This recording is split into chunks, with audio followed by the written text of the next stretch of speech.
छुट्टी की थी। हमने इमाम पे बैठे थे, हमारी मम्मा ने बोला, हमारी अम्मी ने, हमारे मामू तो फोन आ गया, हमारी मम्मी ने बोला मिला दे, हमारे मामू तो दर्जे ने मिला के, इसलिए हमारे मम्मा ने बोला चलो आज छुट्टी कर लो, कल चला जाना। बेटा आप अभी मैं आपको बताता हूँ आज कल छुट्टी करके कैसे आए। मम्मा नहीं है, हमारे मुर्गा बन जाए जल्दी से यहाँ पे। हमारे दाई तो बहुत मारे थे, चलो आज कर लो, फिर नहीं कराओगे। मम्मा बोलेंगी तो छुट्टी करोगे तुम। हमारी अम्मी ने अभी बोल दिया, मुर्गा बनेगा। हमारी मम्मा ने, इसलिए मम्मा ने छुट्टी करा ली। फिर मम्मा ने बोल दिया तो तुम मम्मा के पास पढ़ते हो मेरे पास पढ़ते हो? तो हमारी मम्मा ने भेजा ही नहीं।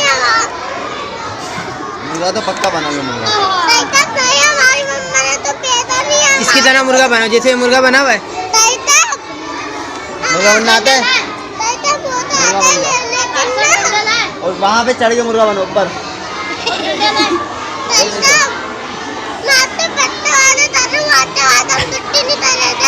क्यों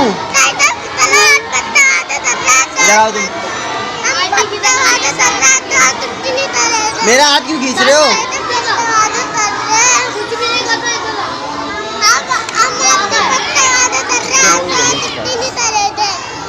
कल क्यों की?